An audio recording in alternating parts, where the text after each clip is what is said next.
purpose of Freethought Forum is to be vigilant to the encroachment of religion into government and to educate the general public as to what a freethinker is. My thoughts give me power. No scholar can map them. No hunter can trap them. No person can deny. Die Gedanken sind frei. No. Hello and welcome to Freethought Forum. I'm Fahringer, the producer of this show. I've had a little luck lately and had other people do it for me, and frankly, they do it a lot better. But I had to do this one because one of my favorite people, someone I admire very much, has consented to be our guest today. And it's Maxine Cohen, and she was the former director of the Community Relations Council for the Jewish Federation of San Antonio. I have trouble. If a title has more than one word, Maxine, I'm dead in the water. So, Maxine Cohen, welcome to the show. Thank you. And with me I have Sally Chizek, my sidekick in all things. And we just thought we would have a wonderful time just talking. So, except some of our subjects are rather, unfortunately, sad and unsavory. And controversial. And the particular one that I think we talked about on the phone was the trouble in Santa Fe with the Jewish family there. Their child, a boy, teenager, threatened by classmates. And his mother, of course, blames she ties it in with the Supreme Court decision on the no prayer before football games, which is, I think, a perfectly logical conclusion. Do you not? I do. I think it is. I just think the Supreme Court had little choice but to decide that way, given what the Constitution says and the role of the public schools. And but it is a decision that has an emotional impact for most people. They can't take it. They really believe that the Supreme Court is interfering with something very basic.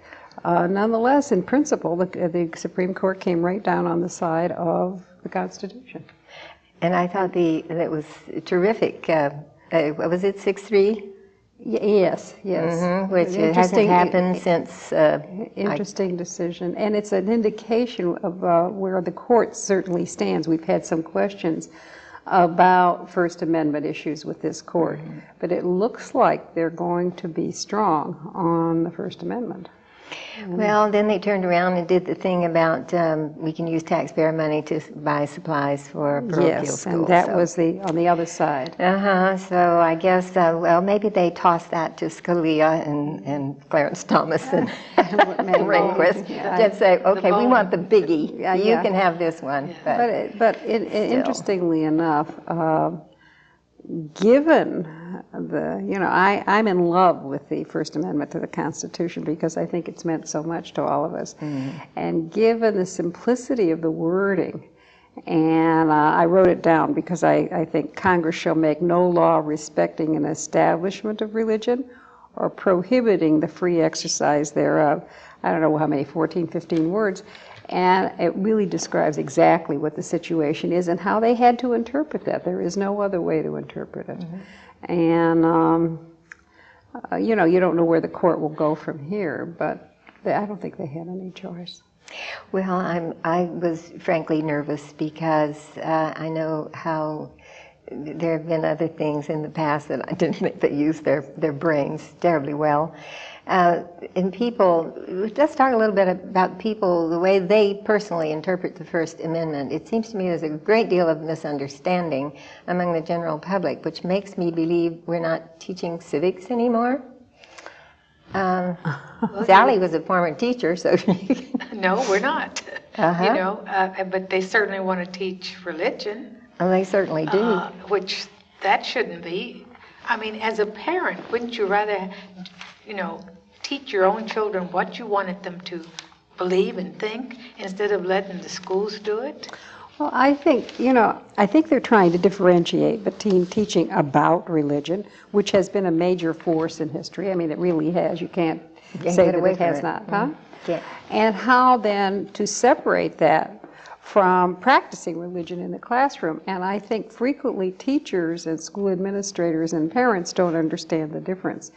To teach people about the role of religion in history is very important. To practice religion in the classroom, where you have kids of different religions, or even if they're not, is completely separate, and it's a whole different thing, it seems to me. And certainly it belongs in the family. I mean, who do you want your child to learn from about religion, something that close? You certainly want it for the family, or lack of religion, whatever it is, but that has to come from family. To assign it to the school seems to me to be a very big mistake. It's not reading, writing, arithmetic. And if they did teach it, they want to teach Christianity. That's true. And they want to teach it from their perspective. Well, the interesting thing about the First Amendment is this. It's an exception to the rule, you see. It's not majority rule. We Americans are so accustomed to majority rule, which is wonderful, you know. But in terms of religion, it is not majority rule. And I think our founding fathers were so smart. I mean, the genius of these people, because first of all, they knew firsthand what had gone on in Europe, where there was a marriage between church and government, where there was always an official church. And they knew what kind of persecution resulted from that. And it wasn't just Jews, it was Baptists and Quakers and Lutherans and Catholics. I mean, people that could not find a place in countries that were dominated by this church and a state wedding and marriage. So I think with a few words they said to us as Americans, that's not what's going to happen here. And it's reverberated through the centuries. But interesting, I think the most interesting thing, one of the most interesting results is that by and large, Americans are a religious people. They are an observant people. 80% of Americans profess some kind of faith. And would they profess the same kind of faith if they were coerced into it? If they had to? If they were, you know, if they were walking in lockstep with everybody. So I think the freedom has given people an opportunity to say, I believe this, I believe that, or I don't believe it all, and to tolerate that kind of well, that's the way it should be, ideally. Of course. We have to keep and struggling. Well, we have an ideal situation, but people keep, you know, there is no end to the impulse to make everybody like everybody else, to conform. I know, and if you don't, then you're really out of the loop. Right. And that's like we are. And you can be threatened, as this child was. And I was showing Maxine, just before the show, this 2 articles that I got out of the Express News. And they were several months apart, but Billy Graham says, love for all people is a Christian trait. Now we have a different opinion down here, because in Santa Fe, Texas, where we had this football prayer thing, and after the decision, a little boy, what is he, 13 years old, has been threatened with hanging by his classmates. Now that's sweet, isn't it? Now, is that an example of Christian love? I ask you. And that is... May I see that a bit? Yes, because in you that may have article, it. you just showed it to me. But according to Billy Graham, and I think I don't doubt his expertise. I do. Well, he's certainly more expert at Christianity than I would be. Oh, he's made it up as he went along. He said, he talks about we are called upon to love people who are different from us, or who even may be our enemies. I think that that's important. It begins to say that we don't have to be cut from the same cookie cutter kind of thing. But they don't practice that, as you can That's see it. what happened. They only read the first the headline. And now, we'll love, but. Yeah, well. Except. So there was another thing that recently, what was the other problem, Sally, that we were having here besides the... Besides Santa Fe? Yeah. Well, like, you mean like Mary Muslims. Kate Durkee that didn't want to say the Pledge of Allegiance? Well, that was one. Not in our town, but None somewhere else. Yes. Some teenagers are, I'm really proud of them. They'll stand up and take a stand. I wouldn't have. I was such a timid soul. It was awful. I cried my way all the way through school, hiding behind doors. What happened to Mary Durkee? I didn't hear this. Well, she was 15 years old and going to high school, And she said she had gone along with the Pledge of Allegiance all those years, but finally she got down to looking to see what it said.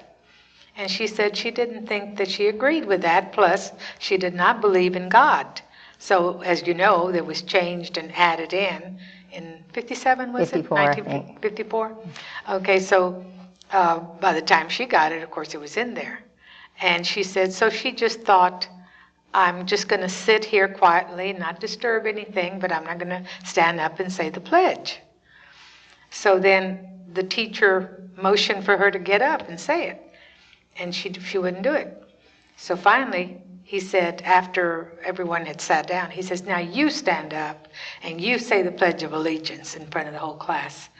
She wouldn't do it. She said, you can punish me if you want to, but I'm not going to do it.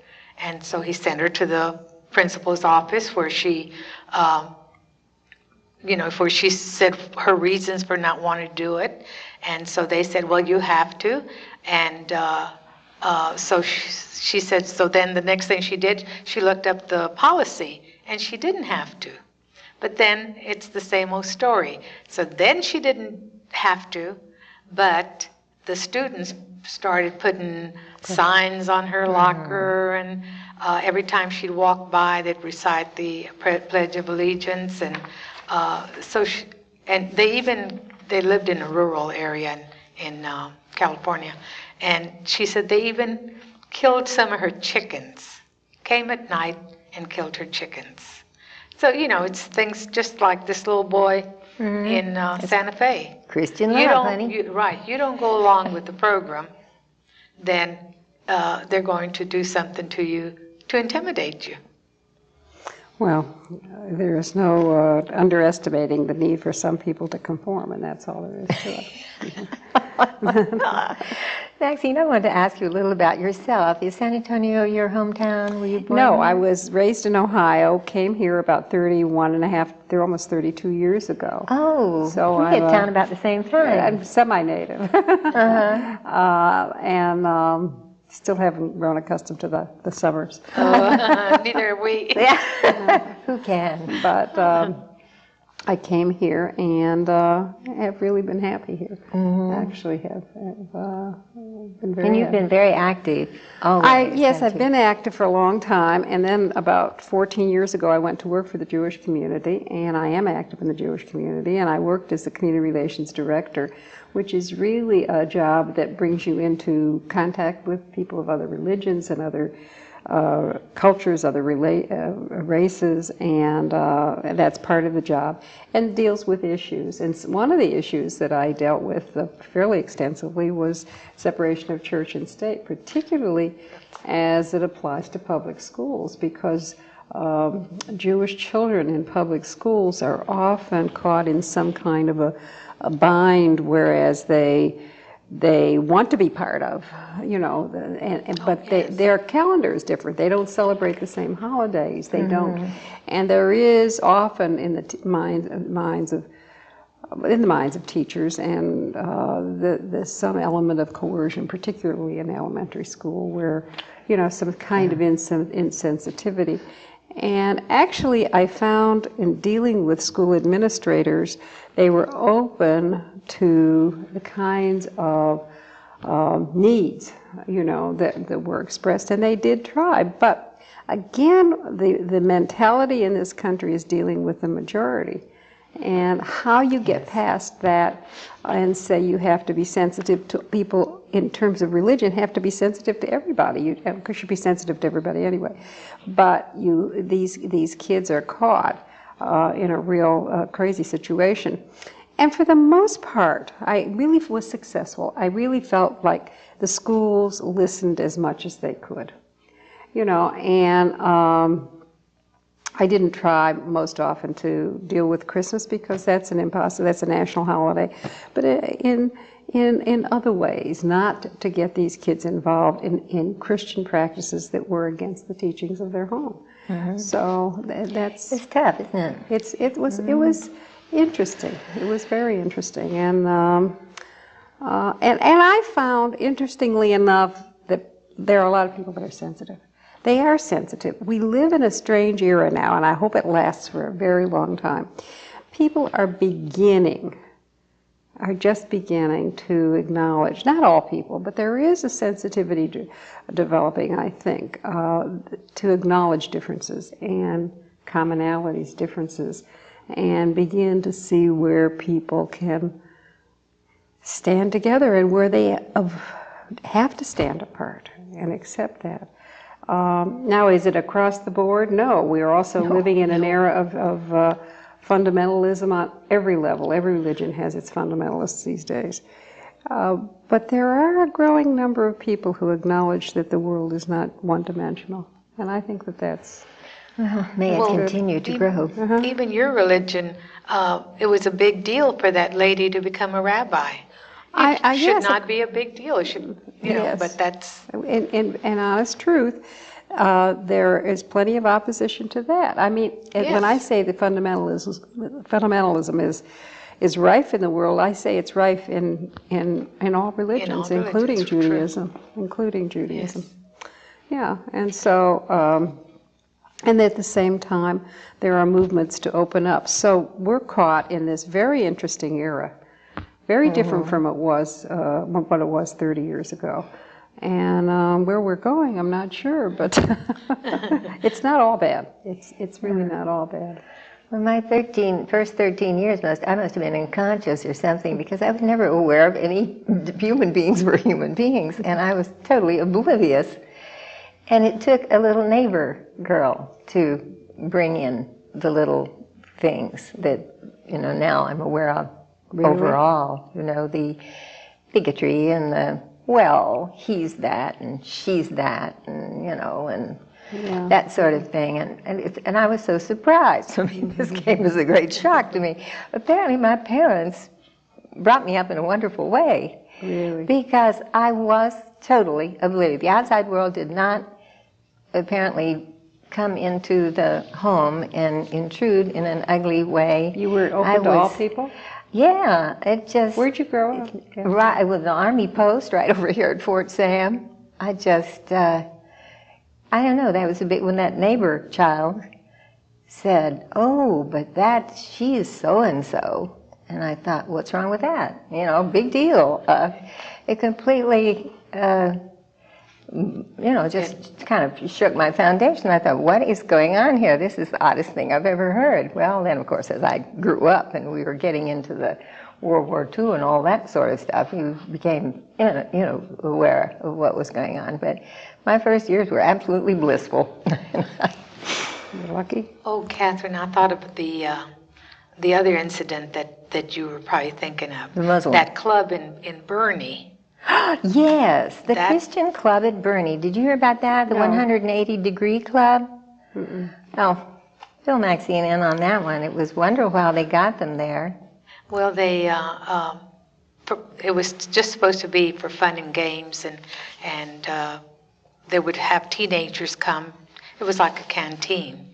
But once they got them in there, then they showed them a Christian video and even got them to sign forms saying that they would convert. And so this one Jewish boy did do that. He signed those forms saying he would convert to Christianity. And of course his parents were upset about that. When did this happen? When did you hear that? About Hadn't been three months ago.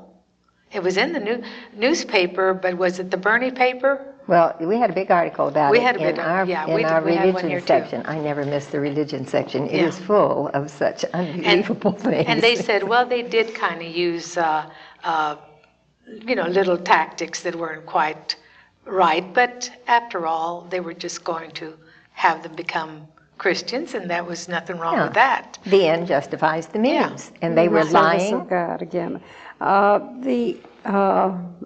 I don't know who sponsors that. Do you know what group? I know Yes, who. we know who. Who is it? Leninger. yeah. But the one here, well, it was his brother James, and we're talking lots of money. There's only about 5,000 people in Bernie, about 5,000. I'm not sure. It's not very many. And he put in thousands of dollars for this club, something like 100,000 or something like that, maybe even more. Well, I think there are two things that bother me about this. One is that somebody is putting a lot of money into a club that is supposed to be part of a school. Is that what it was? No, it's just like the canteen community. club. Oh, canteen Like- club. Okay, yeah. okay. Well, then that's no. But the other thing is the kind of the subterfuge, not coming right out with it. That's terrible, because if they really have a good message to spread, then they need to be above board with it Instead from of the beginning. sneaky, in a sneaky That's way. against everything they're supposed to be for. Yes, I would think It's good that to was- lie? I don't think so. That isn't Well, what finally happened? Did you know? Well, I think the parents were. I don't think they were going to sue or anything, but they were going to try to stop this. You know, that you shouldn't. Without the parents' permission, I don't think that's right either. These are teenagers. No, that's definitely. And they were talking to the young man, but I guess he thought it was a good idea at the time. It sounded Well, all you right want to be with your him. friends, just like Yeah, you say. I want to be exactly. part of the gang if they're going Now, up some there. of the youth groups that would operate at schools were operating with those same principles. We won't tell them till later what they're Oh, getting into, really? kinds of things. Yeah, and I objected very strenuously. Illegally, under the equal access laws, these groups do and can operate at the schools. And that's fine, but what they can't do is be dishonest about this. They have to be above board and tell the story as it is. And there were a couple of times that they didn't do that. And again, what they said was everything's fair.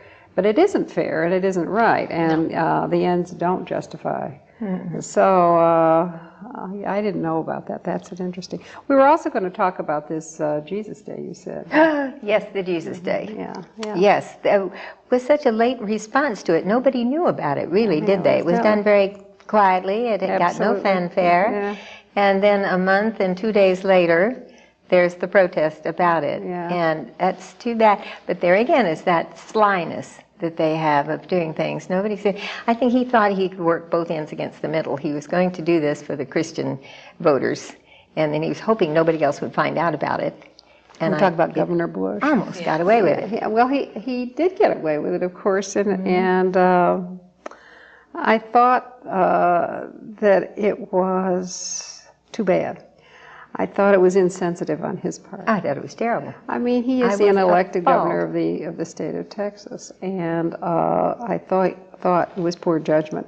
Interestingly enough, one of his aides, there was a response from the organized Jewish community about this, from the American Jewish Congress, which does a lot of church-state work, and he answered them by saying, Jews have to stop beating up Christians when they practice their religion. My goodness. Excuse me? And not the other way around. And I felt very strongly that was a really insensitive sort of response, because it had nothing to do with practicing religion. Everybody knows that the governor is an active Christian, and that's fine. Yeah.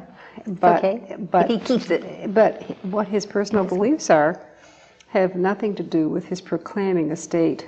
And they came out with some interesting things, saying that he had honored the Baha'i faith, and he honored a Sikh faith, and he had a day commemorating the Holocaust. But how does that compare with this? The comparison was not good. None. And I never heard of that either. I'm sorry. I missed all. Well, but he has done that in the past. I think it's it was a mistake on his part, although I haven't heard any of his aides say particularly that it was a mistake. Mm-hmm. I'm not gonna. Well, I was appalled, but Yeah. Well, he wouldn't honor Freethought. and I thought, No. but it's been a month ago, and I'm just now finding out. I couldn't seem to. Yeah, it's Get a sort of, grip on and how also it's- if I can find out, let me see where I wrote it down. He calls for, the proclamation urged all Texans to volunteer their time, energy, and resources to help others to follow Christ's message of love and service in thought and deed. Always got to throw that in. Always. But this is not this is a religious message, and it pushes sort of for a norm in which all citizens of Texas are the same, or all Christian. And in truth, it also says subtly that other religions do not care for the needy and you know, have these ethical sorts of things, and it's not true. You know that. That's not true. No, it isn't true. So I think it was a mistake on all kinds of levels, and but I haven't heard any tremendous outcry about it. Well, I Because think, it was hardly anyone's heard about it, really. Yeah, it's been done in other states by both Democrats and Republicans, by the way. that's interesting. But Yeah, density is density, and it strikes Democrats from time to time. That's true. That's true. But I just, this meant, when I was growing up, now I don't know, maybe things were different for y'all, but it was women and children went to church mostly. The men were out on the golf course or doing something else. I don't know when they got so involved with Jesus. My father was, the whole thing would have embarrassed him to death. Well, you know, it's really. I think in our this will be an interesting presidential campaign and other campaigns as well, because there is an increasing presence of religion in all candidates. They feel like they have to. They have to. And I want to yes. keep, and I keep writing them and saying, you don't have to. But they want to be president. They can feel what they feel in their hearts, but they have to, you know. It makes it so cheap and walk the walk. tacky and embarrassing when they drag all that out. to Well, me. they feel that they will attract voters, and indeed they do attract voters. There's no question about it. The people are swayed by that. So yes, they're going to use it. And I don't doubt that some of them are very sincere. I mean, I'm sure that they are. But it's not a wonderful. There are very few presidents, okay, if you look back at history, who have not used the language of religion in their... And that's fine. I have no objection to it. But I have objection when chief executives become theologians. I mean, I have a really strong objection to their crossing the boundary and becoming voices for theology of whatever kind.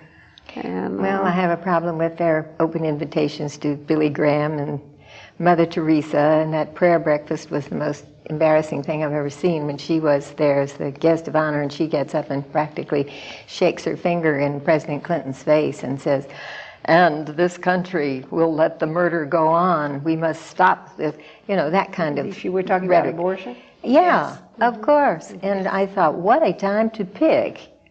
I mean, there is such a thing as good taste and good manners, religion aside, which seems to be prompting very bad manners and very bad attitudes.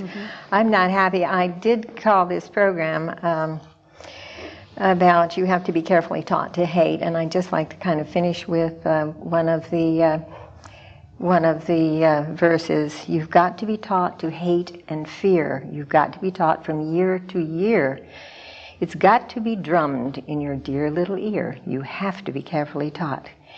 And that brings me to parents who are undoubtedly the purveyors of this hatred and bigotry.